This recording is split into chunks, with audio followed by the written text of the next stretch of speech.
Bom dia, queridos. Graça e paz do Senhor esteja com a sua vida, com a sua família. É muito bom a gente estar aqui de novo, né? Como é que foi a sua semana? A gente está praticamente em contagem regressiva e aguardando, né, o retorno da normalidade, do período em que nós vamos poder nos reunirmos de novo como igreja, com os cultos, as aulas presenciais. Estamos aguardando, vamos aguardar ainda mais esse mês, apesar da prefeitura ter feito um planejamento para retorno, mas nós optamos por esperar mais essa semana, mais esse mês, aliás, perdão, para nós sabermos como é que vai ficar o andamento de tudo, né? As providências que estão sendo tomadas, acompanharmos um pouco mais de perto esse processo e aí nós voltarmos bem, com tranquilidade, sem colocarmos nenhum dos irmãos em risco. Sabemos das dificuldades de cada um, né? Várias pessoas têm uma certa idade e nós, como conselho, estamos zelando por isso também. Mas vamos estar orando para que Deus nos abençoe nesse período e a gente possa retornar bem, retornarmos com segurança, com tranquilidade. Bom, nós vamos dar início à nossa aula, a aula de número 5 sobre batalha espiritual. Nós já vimos a respeito de quem é o nosso inimigo, nós tomamos ciência que existe uma batalha espiritual, que essa batalha está sendo travada, que os crentes estão envolvidos nessa batalha. Nós vimos quem é Satanás, a sua origem, a sua queda, e nós vimos também como Satanás usa do engano para tentar nos atingir. Então nós fizemos uma introdução nessas 4 primeiras aulas. Nós fizemos uma visão bem ampla a respeito dessa batalha espiritual, desse reino espiritual, o que envolve essa batalha. E agora nós vamos entrar mais na parte prática. Nós vamos falar um pouco a respeito de cada elemento da armadura de Deus, ou seja, dos recursos que Deus nos proporciona, nos coloca à disposição para nós compreendermos e aprendermos a usar cada um deles, ok? Vamos lá então, vamos começar. Vamos aqui para o nosso primeiro slide, com o tema da nossa aula, batalha espiritual. Nosso texto base, Efésios 6, a partir do verso 11, a partir até do verso 10, que a gente tem estudado também. Vamos ver um pouquinho dele hoje também, o verso 10. E nós estamos estudando sobre batalha espiritual e a armadura de Deus, poder de Deus para revestir aqueles a quem Deus chama. Vamos lá, vamos adiante. Como era a armadura dos soldados romanos e o que devemos aprender com ela? Então aqui nós temos aqui um quadrinho, né? Nos mostrando, tem uma figura de um soldado romano e nessa figura nós vemos algumas coisas, algumas partes do armamento, da armadura, do revestimento que esse soldado usava para se proteger, para ir para a batalha. Lógico que tem algumas alegorias aí, algumas coisas, né? Tá um pouquinho enfeitado demais, né? Não era tão sofisticado assim, mas dá para a gente ter uma noção de como era. O texto, a partir do verso 13, ele vai mencionar esses itens da armadura. Ele vai falar do cinto e vai comparar o cinto com a verdade, vai falar da couraça e vai comparar, né, associar a justiça, vai falar das botas, que é o evangelho da paz, do escudo, que é da fé, o capacete da salvação e a espada, que é a palavra de Deus. Nós precisamos entender algumas coisas. Primeira coisa é que esse texto, irmãos, é um texto alegórico. Paulo, ele usa de alegoria para fazer uma comparação com a armadura de um soldado romano e os itens dessa armadura, comparando com o poder de Deus que vem nos revestir. Lógico que nós não vamos vestir uma couraça espiritual, nós não vamos vestir um capacete espiritual, muito menos um capacete ou uma armadura dessa para andar na rua para a gente enfrentar a batalha espiritual, ok?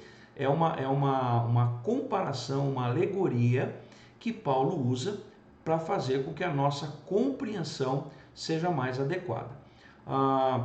Contamos, como nós já estudamos, com a orientação e a iluminação do Espírito Santo de Deus para que a gente compreenda a vontade de Deus, a verdade de Deus que está em sua palavra, ok?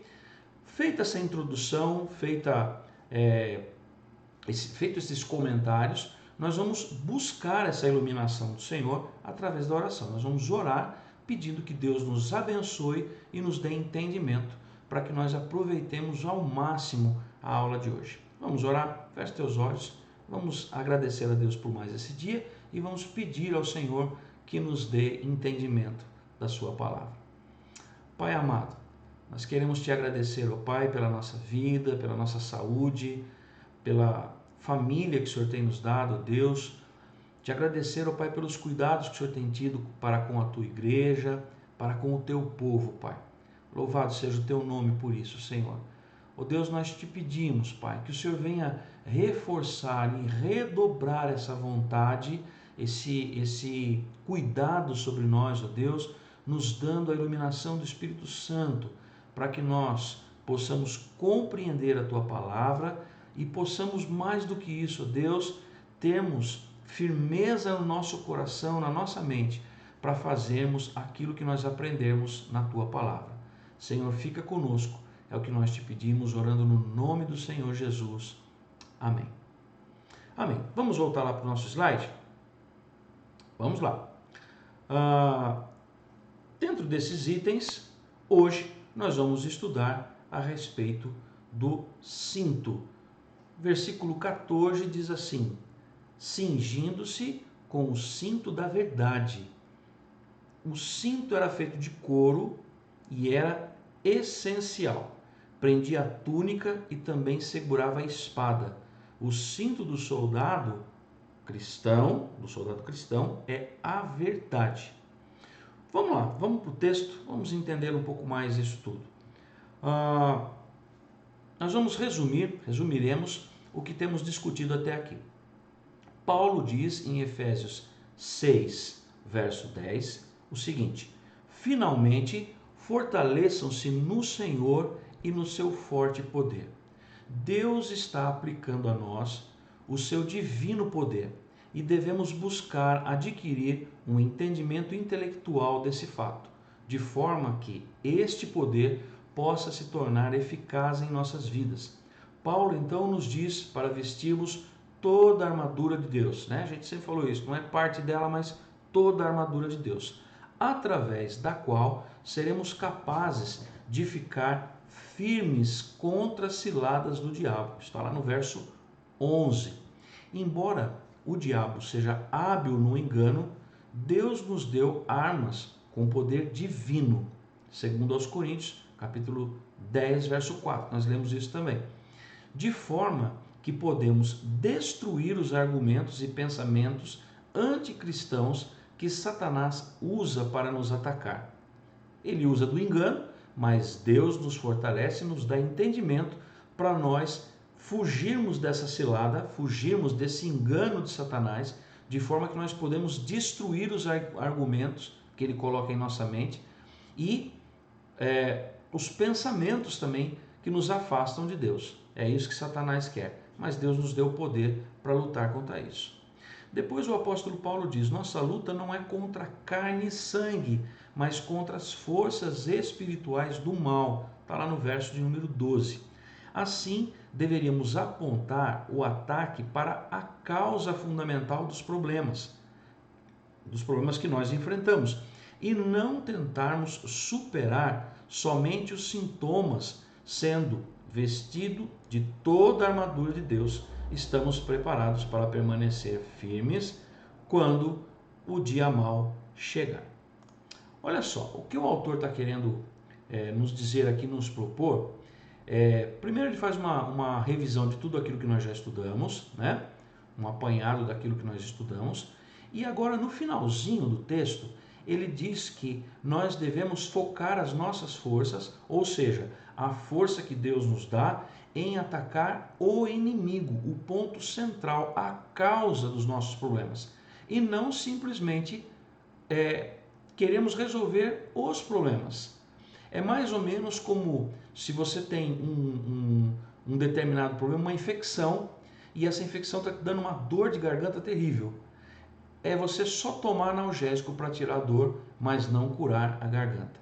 É isso que ele está querendo dizer. Nós temos que focar no alvo, focar no centro. Se a nossa luta é contra Satanás, contra os enganos de Satanás, nós temos que nos armar e enfrentarmos o problema e não simplesmente a causa desse problema. É isso que ele está querendo nos passar aqui no texto. Vamos adiante. Paulo assemelha a armadura que Deus nos deu à armadura usada pelos soldados romanos naquele tempo. Certamente a diferença é que nossas armas não são físicas, mas espirituais. Contudo, elas não são espirituais no sentido de serem místicas. Antes, cada arma representa uma série de verdades bíblicas que protegem uma área da nossa caminhada cristã. Vamos entender isso aqui um pouquinho. O que o autor está propondo, está nos dizendo aqui? Que essas armas não são físicas, assim como eu comecei a falar na introdução. A gente não anda por aí armado com uma espada, colocada na cinta, com um capacete na cabeça. E a gente também não entende que essas armas, nós não entendemos que essas armas são armas espirituais, mas místicas. É como se a gente desembainhasse uma espada de alguma coisa. A gente não está vendo fisicamente, mas é uma espada que está em sua mão, é um capacete reluzente na sua cabeça. Não, não é isso. Nós entendemos intelectualmente isso.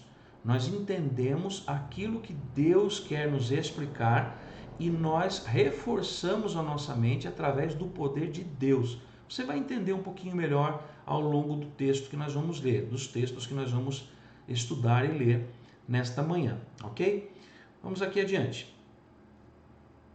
Por exemplo, é possível que quando Paulo escreve que a salvação é como um capacete, ele queria dizer que as verdades bíblicas sobre a salvação pretendem proteger nossa cabeça ou nossa mente.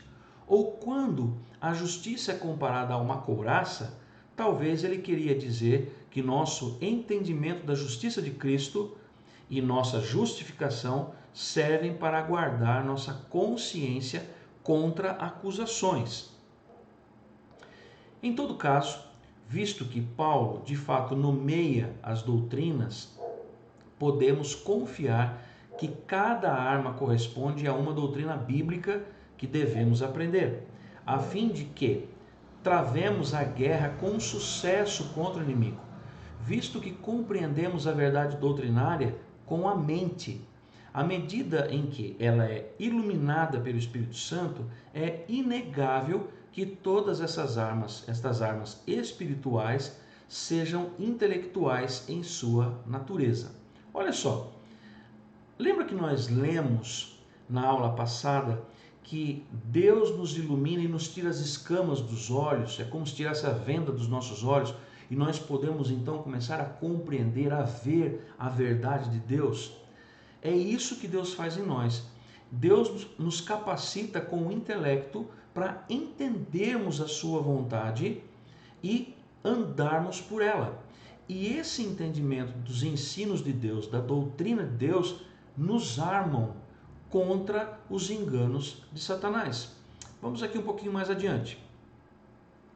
A relevância é que, quando vestimos toda a armadura de Deus e não fazemos imaginando nós mesmos vestindo uma armadura mística com uma aparência semelhante àquela de um soldado romano, nem exercemos o poder dessas armas através de movimentos físicos, não é uma luta física. Antes, nossas armas têm poder divino para destruirmos argumentos e levarmos cativo todo pensamento para torná-lo obediente a Cristo. Segundo aos Coríntios 10, 4 e 5. Na batalha espiritual, tratamos com argumentos e pensamentos, com a mente e o intelecto.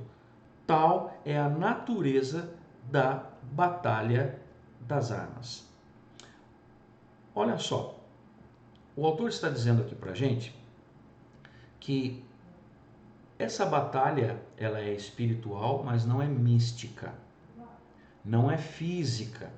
Nós não nos vestimos fisicamente com a armadura, mas também nós não mandamos raios, flechas inflamadas do inimigo vêm voando espiritualmente e nós nos protegemos com o escudo. Não, não existe essa batalha mística. O que existe é uma batalha espiritual. Satanás quer usar do engano para ludibriar, para levar você na conversa. É assim que ele age. Lembra na tentação de Jesus, quando Satanás tenta Jesus no deserto, depois de Jesus jejuar por 40 dias e 40 noites, ele tenta usar argumentos distorcendo a palavra, ele tenta usar argumentos para atacar Jesus na parte física, na fome, na sede. Ele tenta atacar Jesus distorcendo a palavra, oferecendo poder que ele não tinha e não podia dar, não é? Ele tenta nos enganar, ele é um grande enganador. Então nós precisamos começar a compreender, colocar isso firmemente na nossa mente, que Satanás influencia as nossas ações, mas ele não pega a nossa mão e nos faz agir daquela forma. Ele não leva uma pessoa que tem tendência ao álcool para o bar e paga a bebida para o cara. Não. Ele influencia nos pensamentos. Você pode beber, você tem controle. Todo mundo fala que você não pode, mas você pode. Você tem controle sobre a bebida. Vai lá, bebe. Você para quando você quiser. E a gente sabe o final disso, para onde dá, né? Aonde vai esse final. Então Satanás age dessa forma. Então eu quero fazer uma pausa aqui com vocês, porque nós vamos entrar numa outra parte bem bacana. E eu quero discutir um pouquinho, né, desses 10 minutinhos que a gente tem lá no grupo, para a gente pensar um pouquinho a respeito do que a gente imagina que seja essa batalha espiritual. Você tem uma outra ideia a respeito disso? Ou você já se sentiu ameaçado por Satanás nessa questão dos pensamentos? Você já ouviu aquela coisinha no seu ouvido? Olha, vai por aqui que é melhor, né? Faz isso, Deus vai te perdoar, não tem problema. Vamos conversar um pouquinho sobre isso? E depois dos 10 minutinhos a gente volta para o segundo módulo, para a segunda parte da aula, e nós vamos entrar um pouquinho mais a fundo nessa questão e vamos falar um pouquinho mais da função do cinturão da verdade, ok? Vamos então ter uns 10 minutinhos e já que a gente volta.